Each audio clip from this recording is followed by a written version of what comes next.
I would, this is the section on EU agency and banking.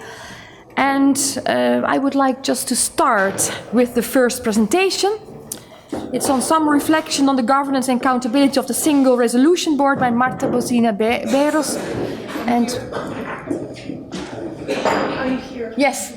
Would you like to? Do you have a PowerPoint or? Yes, I have. It's ready. Okay. You want me to come here, maybe that would be nice. Thank you. Okay. Sorry. Yes. Hello. Hi.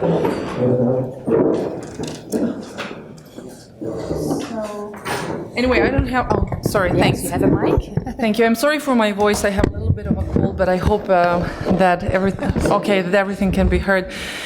So anyway, in the next few minutes, I will try to briefly present some of the main segments and sections of the work I'm doing on the governance and accountability of the Single Resolution Board. Earlier in the session, we had some interesting interventions by a NEBA representative, and it was really interesting to hear them because the Single Resolution Board is a very specific agency. The motivation, so I just go with like this? No, excuse me. Sorry.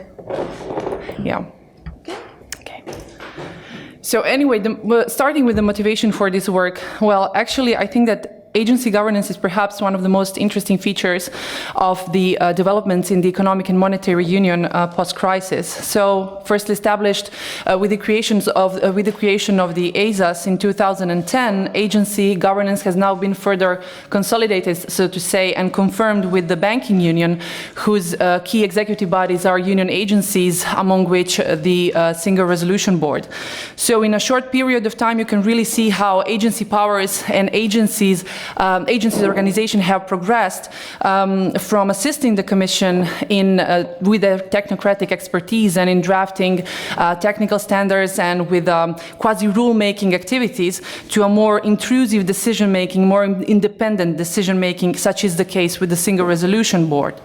However, we have to be fully aware that there is a dichotomy, so to say, to the agency's work. So on the one hand, they do contribute to the quality of the policy creation process as they involve experts in their work.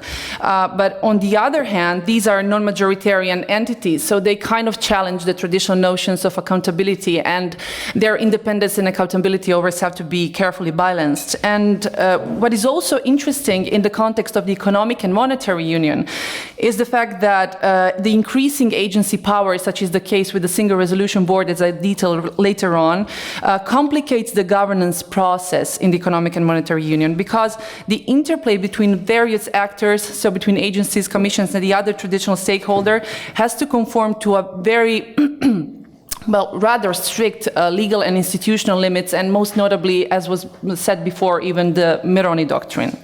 So in light of these counter tendencies, so to say, I wanted to examine the Single Resolution Board, which really is a specific union agency within the financial sector. I wanted to examine its policy powers, how it makes decisions, and I wanted to see whether these increased powers are then framed with an appropriate accountability framework. So just to give a brief context, as you may well know, resolution is the process of allowing a single institution, credit institution, to fail in a more or less orderly manner, so without further disruptions to the banking market or without triggering systemic instabilities. And the aim of centralizing resolution in the economic and monetary union was actually, first of all, to break the vicious circle and the feedback loop between banks and sovereigns, and to adopt, in that case, a more neutral approach to resolution, so to rely more on bail-ins than bailouts. However, this was legally challenging to do, because unlike supervision, the treaties did not provide for a specific basis on which to award resolution competences to an entity, or how to create a new entity that will have these powers. And at the same time, you have centralized supervision in the European Union, and resolution could be in some way regarded as a prolonged hand of supervision or part of supervision in a larger sense. So the first idea which I found through scholarship was to actually award resolution competences to the ECB, but this was quickly discarded, and the EU adopted for the creation of a new resolution authority. And this new resolution authority was said that will really allow a more neutral approach. It will break the vicious circle. It will not be burdened by ideational biases or by regulatory forbearance. So this would really, this would be an authority that would pursue the union interest, the common interest in resolution. But how were they to find a strong and sound legal basis for this new authority? So after much legal discussion and political negotiation, basis was found in Article 114 of the treaty, and this is the basis on which the single resolution mechanism actually emerged. So if you look at the single resolution mechanism, organizationally it has two pillars. So the first one being the executive body or the single resolution board, the agency, and the second one, the common financial backstop, so to say, the single resolution fund. But what is striking at first, and what is interesting to see, that it kind of reverses the subsidiarity assumption, and it really centralizes powers at the European level of governance in the banking market.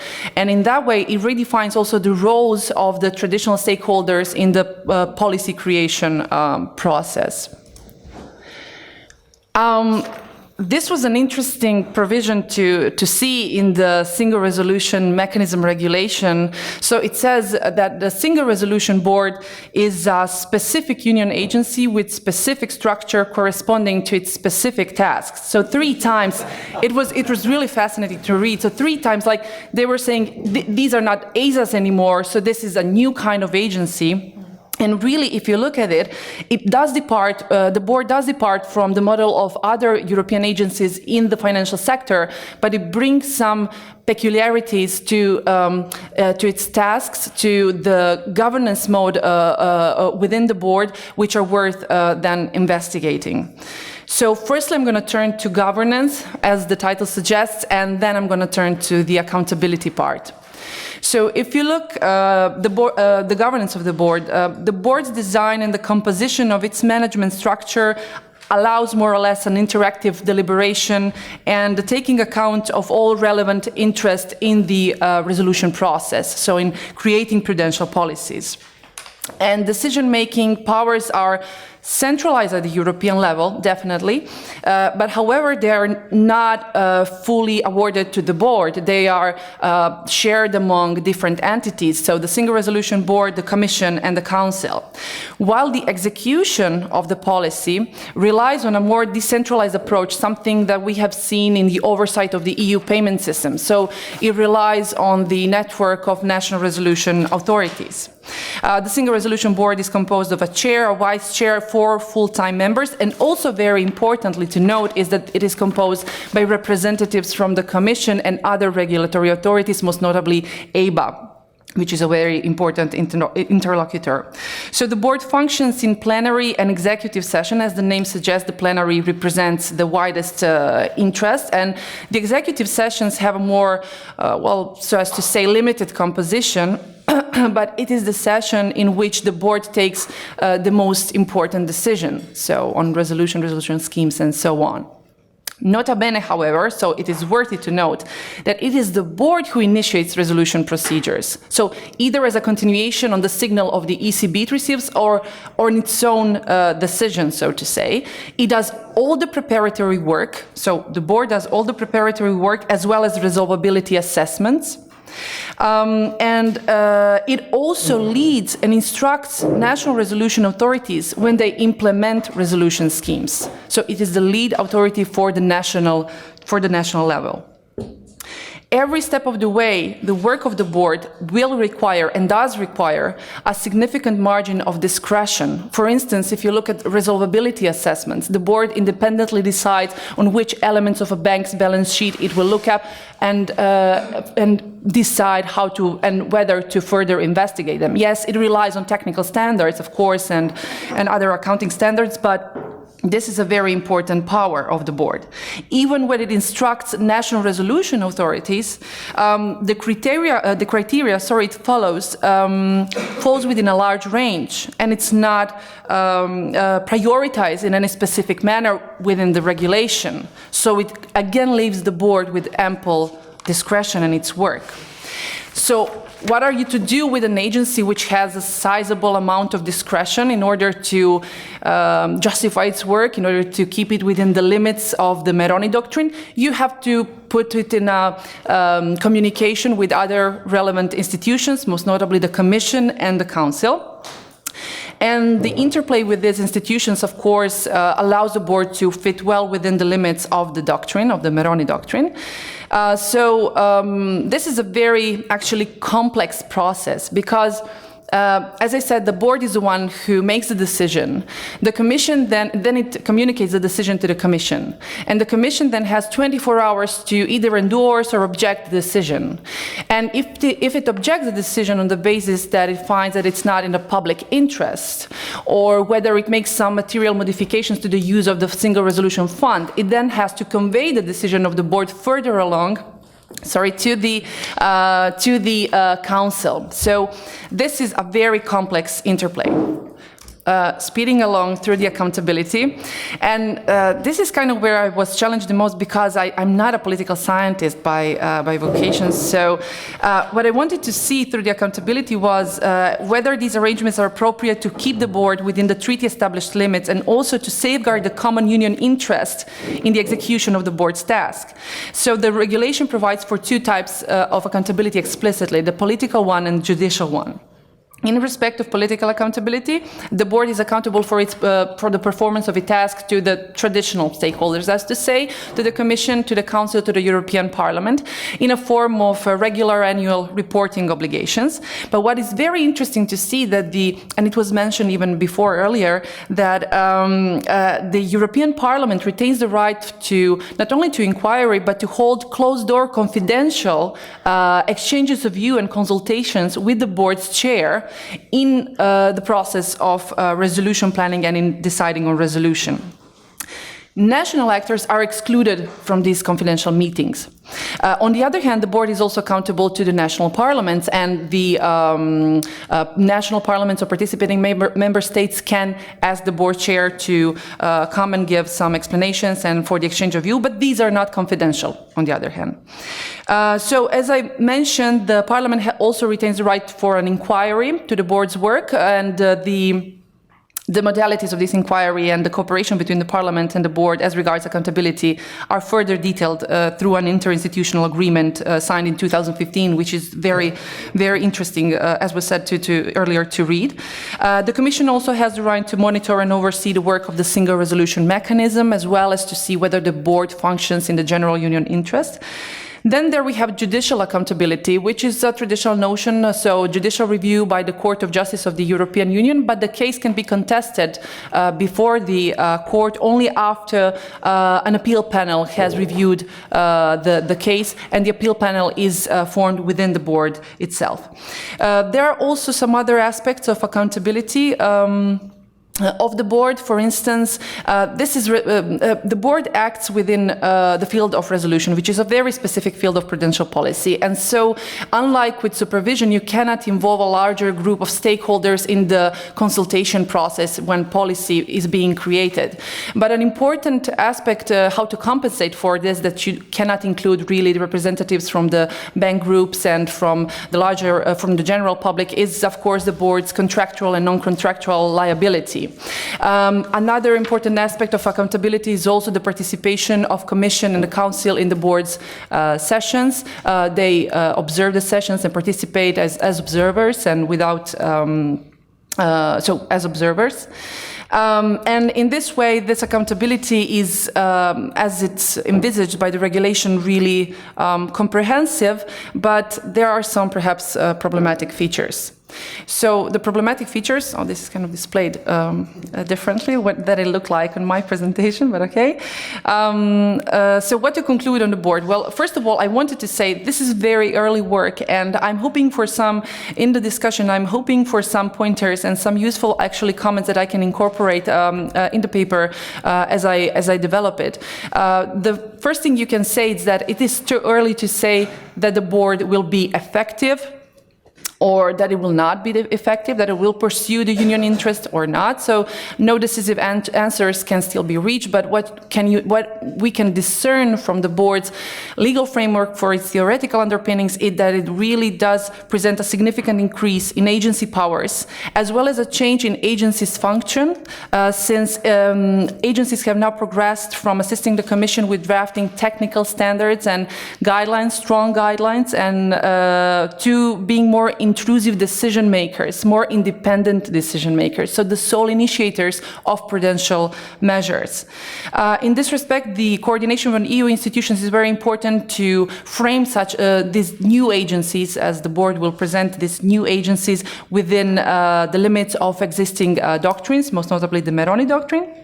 And although the governance process of the board and the decision-making process is, so to say, Meroni tailored, I am wondering how it will play out in practice, because even you have to keep in mind that the board has to reach its decision within a very stringent time frame, so as not to disrupt the functioning of the banking markets and the overall financial markets. And even if you can see that the board and the Commission will, so as to say, sing the same tune in pursuing the union interest, what will happen with the Council? The Council, with its more intergovernmental nature, its more particularistic interest. As for the accountability framework, yes, it is comprehensive and it is detailed in the interinstitutional agreement between the Parliament and the board, very specific also. However, the majority of the provisions in the regulation focus on so to say, parliamentary accountability towards the Parliament, so the European Parliament and national ones. And I feel this is done because in order to improve the board's legitimacy, because somehow we perceive parliaments as conduits of democratic accountability. One aspect that I find kind of problematic and gives a more political nuance to the decision-making in resolution policies is the fact that the Parliament can hold closed-door meetings with the board's chair, to which national resolution authorities are not participating and are not invited. And this is kind of strange because national resolution authorities are really key players in securing the uniformity of resolution policies, and in a sense they feed back information to the board from the micro level, so from the ones who are supervised or being put to subject to resolution.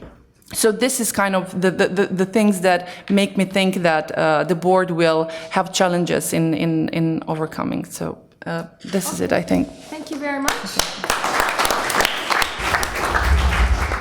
As we have followed also the concept yesterday, so first I would like to ask the paper givers to give the paper, and then I give the floor to the discussant. So I would like then to ask Anna Damascu to give, without further ado, her presentation, SSM and ECB, Better Married or Divorced.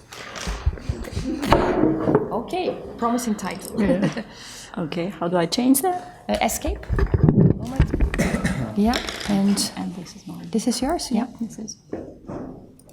Okay.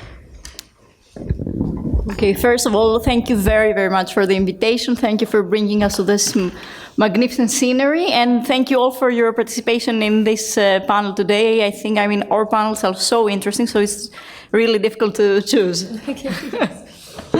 Okay. It's the way of allowing many people to participate. Yeah, good choice. Yeah. Okay. We've all heard recently of the so-called ESMA case, where the UK went against ESMA, the agency, for the very reason that, it was obviously UK's interests were not facilitated by ESMA's prohibition of short selling at a certain point. However, the UK did not challenge that particular decision of ESMA on that particular case, or it didn't want to go on a case-by-case basis whenever ESMA would prohibit short selling. But the UK decided that one of its arguments was to preempt ESMA one-off and render it incompetent in general to issue such kinds of decisions. The argument was that ESMA had not been constructed with the power to ever prohibit short selling. Okay, and let's bring ourselves from politics to legal reality. It's common practice for lawyers when they cannot win a case on substantial grounds to go through the so-called back door. This is either to challenge the institutional construction model of the entity issuing the unfavorable decision or challenging the procedure through which this unfavorable decision has been issued. I'm calling this here, the challenge of the institutional construction, like the macroprudential and the procedure, the microprudential. I just want you all to forget about the economic meaning of those terms. If those terms had never been used by economists, perhaps we could see them as like the macroprudential governance of an entity, in the sense, how does an entity stand in the zoom-out landscape of agencies and entities? Is it like prudentially constructed? And if you see also the zoom-in micro-picture in the interna corporis, in the internal procedures of those entities, how prudently does this entity stand? So, the quest for the constitutionality, justified powers, and legitimacy of EU agencies or agency-like bodies, as the title of the conference today, is not just an obsession of lawyers. In many cases, it's the key to preventing legal chaos and financial crisis in the EU. What do I mean by that?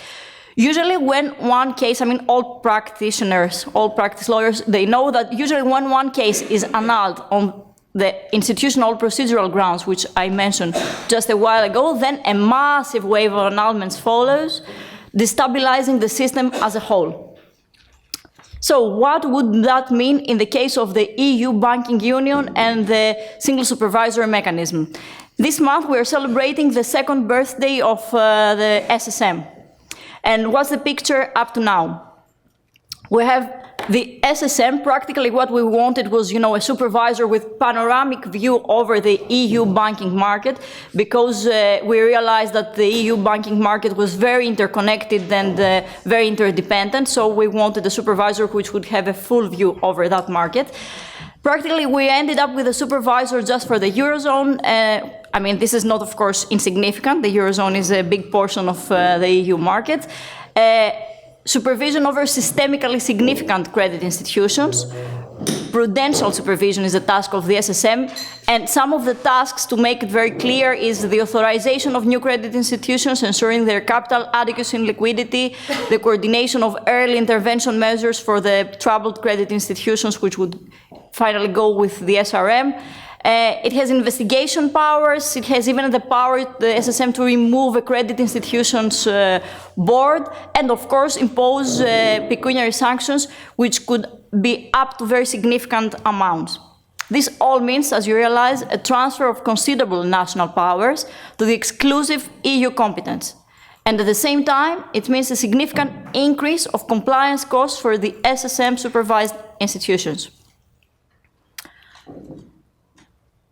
Up to now, we also have one case against the European Central Bank. It's a happy birthday and the party has already started.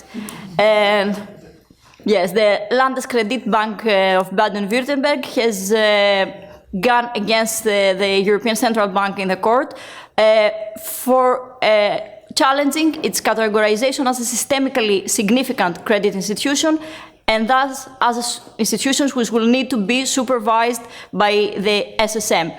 What actually the bank is claiming is that it has a very conservative business model, and which does not really, which should not really categorize it among the systemically significant ones, and it should be stay out of the SSM supervision, because this would mean very, very high compliance costs for the bank.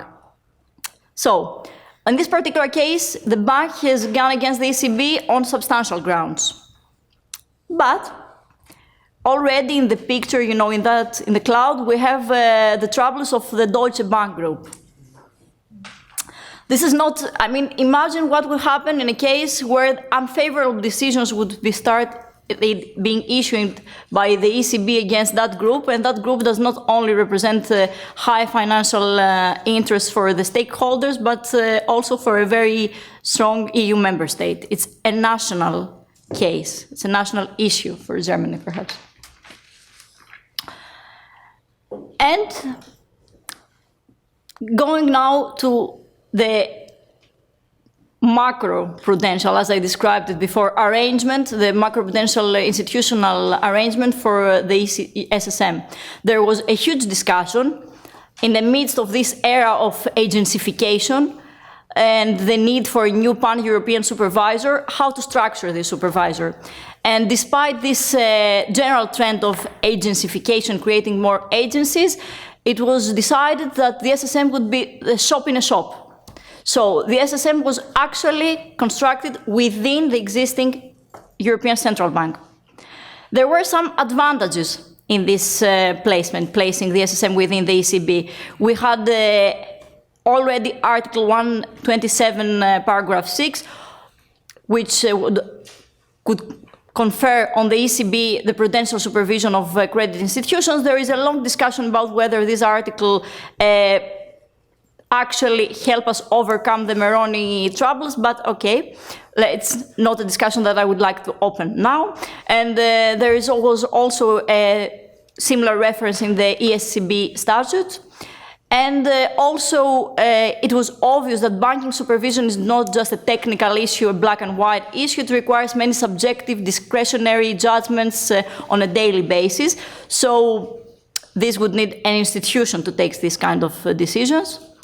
And then it was also considered an advantage to have under the same roof banking, microprudential supervision, and monetary policy, in the sense that joint control of both and information sharing would improve the prevention and management of systemic risk in the banking sector and of banking crisis.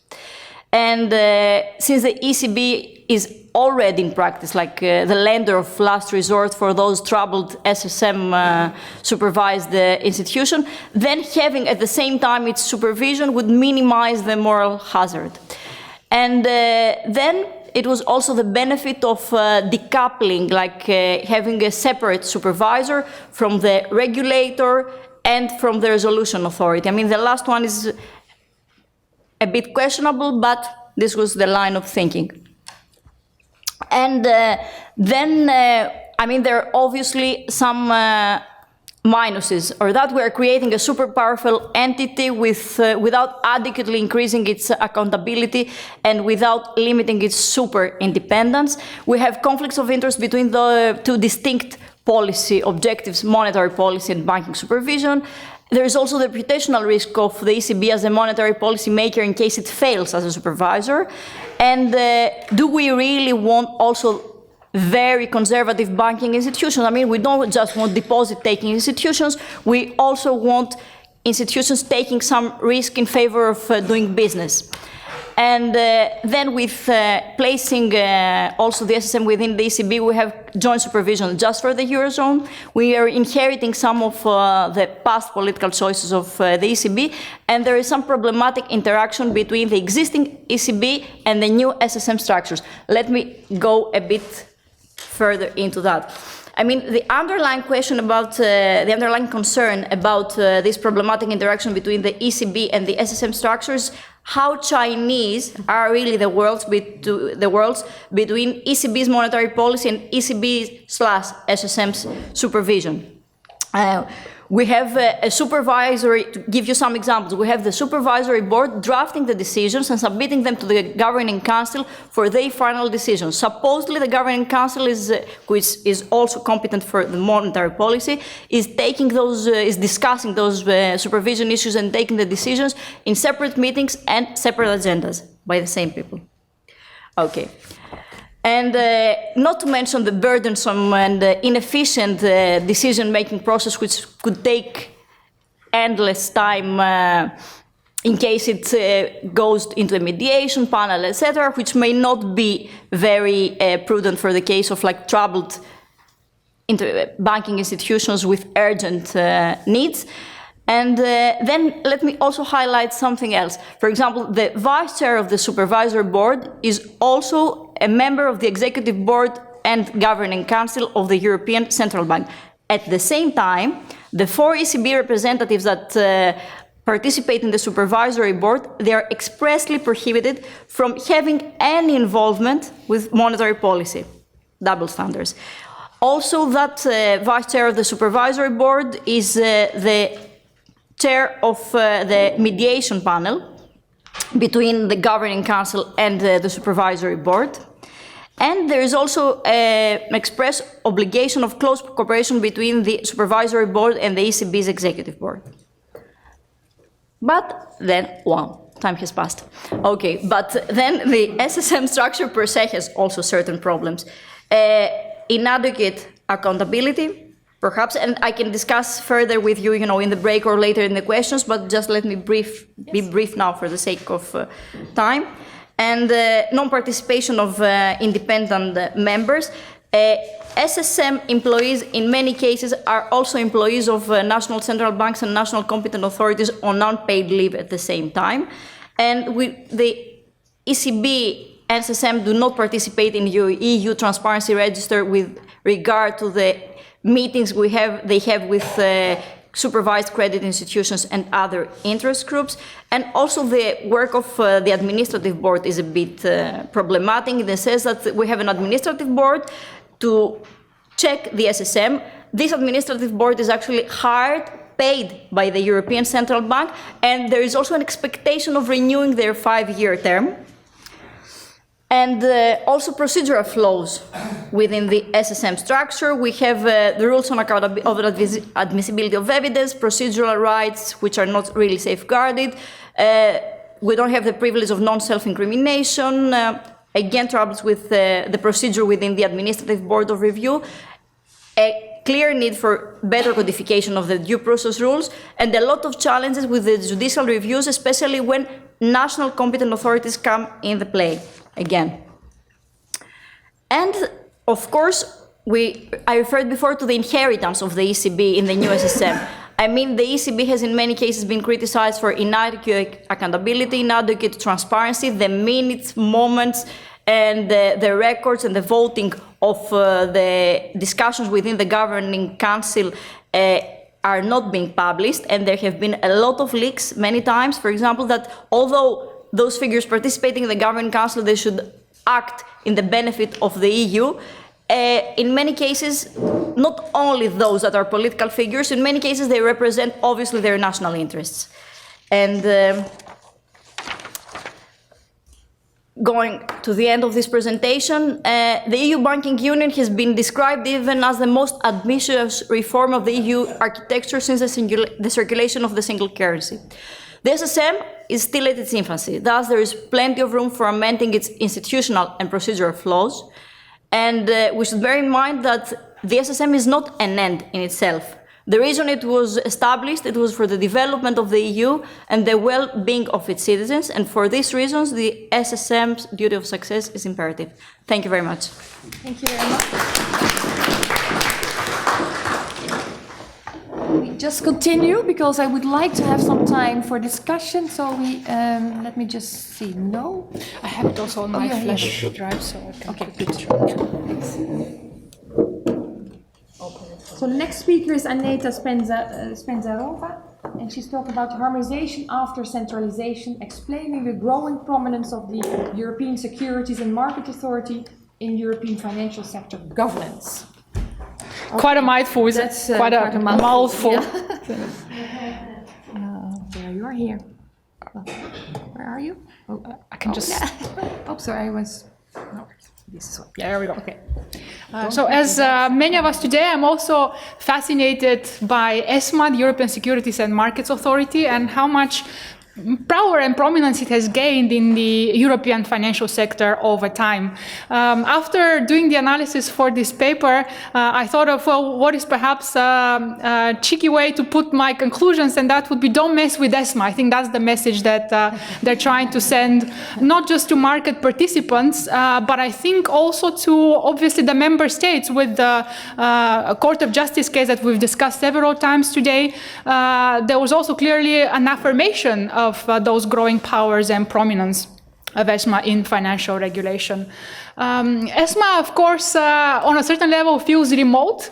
But I think also for us as citizens and consumers, it's quite an important agency, and we should look out at how it's developing over time. Recently, interest rates have been very low. Maybe even your bank has contacted you to perhaps invest in one of their securities packages, where even as a private investor, you can basically join investments on the stock market. There you can have a high return. But ESMA is the agency that actually noticed that many banks have what is called passive investment instruments. They're not preparing really a very elaborate strategy. They're just bundling up, let's say, various stocks and bonds, and then they're selling this product to you as if they put in, let's say, a lot of effort in creating the product. So they're overcharging for the services they offer. And that's within the purview of the MiFID directive.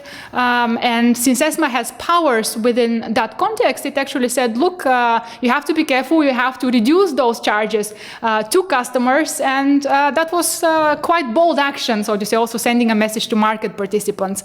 So while some of these issues may seem remote, actually they do touch upon our practice and our participation in financial markets as citizens and investors as well. ESMA is an integral part of the European system of financial supervisors, together with, of course, the Banking Authority, the Insurance and Occupational Pensions Authority, and the relevant national competent authorities of the EU member states. And within its central mission to enhance investor protection, promote stable, orderly financial markets, I would actually highlight the financial stability part as actually quite something new in the landscape of European financial supervision. While investor protection has been one of the core objectives and mandates of national security supervisors, and of course of ESMA's predecessor, CSER, the Committee of European Securities Regulators, financial stability was not. It was really added to financial markets supervision more prominently after the global financial crisis, after 2008. So this is something new, and it, of course, then loops back to that Court of Justice case that we discussed, because it is exactly financial stability at stake there in this short-selling case, and I'm going to revisit that later. So again, we're moving beyond the scope of just investor protection. We're going even into financial stability, and that's significant. And the cases discussed earlier in banking, they also talk about basically under the remit of financial stability, how bold, let's say, the institutional design has been in financial regulation. In terms of a quick list of the 4 core areas in which ESMA is active, that's assessing risk to investors, markets, financial stability, but of course the harmonization aspect, completing the single rulebook. A lot of these draft technical and implementing standards fall within that line, and also promoting supervisory convergence. Very importantly, ESMA has direct supervision powers over entities such as credit rating agencies and trade repositories. And that talks to one of the remarks made earlier, how exceptional actually and how far-reaching the powers of ESMA are as a regulator on the European level. In terms of powers, I would single out, on the one hand, the new binding powers that the agency has gained, especially, of course, in terms of preparing draft regulatory, draft implementing technical standards, which are then forwarded for the Commission for final adoption, but more or less they're pre-cooked basically by ESMA, and a binding power to mediate and resolve disputes between national competent authorities. Its predecessor, CSER, did not have such powers, and they were very controversial. The UK was one of the states, the member states, that was feeling uneasy about these binding mediating powers. Still, in the final legal framework, those were adopted. Again, going back to this issue of financial stability and supervision, ESMA coordinates closely with the European Risk Board, Systemic Risk Board, which deals with these financial stability issues, but perhaps a bit more oriented toward banking. It's composed of central bankers. ESMA liaises very closely with it. And in terms of soft law, ESMA is, of course, also active in terms of issuing opinions, conducting peer reviews, identifying best practices. So quite a long list of powers, competences, and many of them have developed significantly over time. So what is interesting for me in this paper is also to take an institutionalist look at, well, were the powers given at a single point in time and then, let's say, consolidated, just used in practice, or did they actually grow over time? And being a political scientist, the period since 2011 seems like a long, let's say, long durée almost by regular standards. But I also decided to look at the previous period of institutional reform, the so-called Lamfalussy framework in the 2000s, just to take a look at, well, what is actually the departure that we see. And on the one hand, we see evidence of incrementalism, slow reform over time. I'm drawing on the work of Lindblom here, very established in public administration, political science, but also more recent institutionalist work in terms of layering of institutional competences and powers, drawing on scholars such as Mahoney and Talon. I'm not going to, let's say, bring in the theory too much in the interest of time, but if there are any questions, follow up, I'm obviously happy to do that in the questions and answers. I would single out a couple of mechanisms that I think are very interesting in terms of institutional change here. Path dependence, positive feedback loops, and layering. And let me just quickly sketch out where I see them at work. Sorry, it seems a bit blurred on the screen, but I'll highlight what I think is, let's say, the most relevant here. So under the preceding Lamfalussy framework, we see the so-called level 3 committees. So that's basically right here. Oh, yeah, here. There we go. Managed to get it to work. So the level 3 committees, the predecessor to the European supervisory authorities, were very powerful, but still within the framework of soft law. They were issuing guidelines, recommendations, best practices. CSER is the predecessor to ESMA. So that institutional structure was very much the foundation for the post-crisis so-called de la Rosière reform. So we just have the translation, basically, of these authorities into what are de facto agencies, ESMA, EIOPA, EBA. They're based at the same location as their predecessor, used the same staff, just expanded it over time, and took basically what were non-binding powers into a binding status, but still a lot of institutional correspondence, upgrading basically to binding decision-making powers in the new de la Rosière framework. And again, very close interaction with the member states, the system, including basically the national competent authorities. In terms of layering, what I find very interesting is that we just don't have passing, let's say, of new powers for the European Securities and Markets Authority in 2011 when it became operational, but further empowerment and further expansion of these powers over time as we get new legislation passed in financial regulation.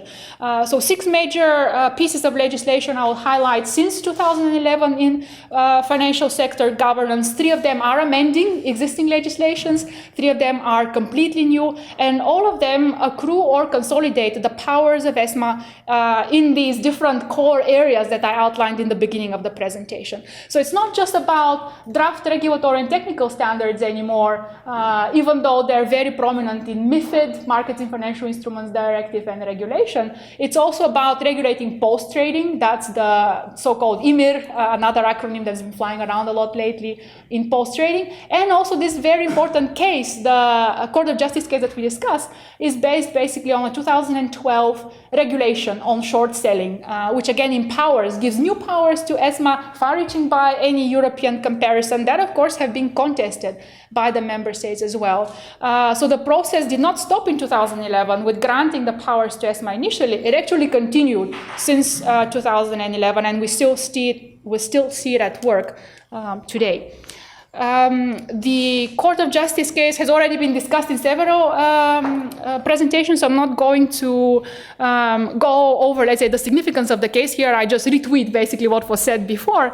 But what I would highlight, considering the institutional process of reform, is it actually signals how this financial stability objective, which is new for securities regulators, also is very paramount for EU legislators, for the Court of Justice, and it has actually sustained this trend toward further centralization, consolidation of powers in the case of ESMA. Thank you for your attention. I discovered in this research process that there is another interesting ESMA, École Supérieure des Métiers Artistiques, not to be confused with ours, and I'm looking forward to the discussions and comments in the break. Thank you.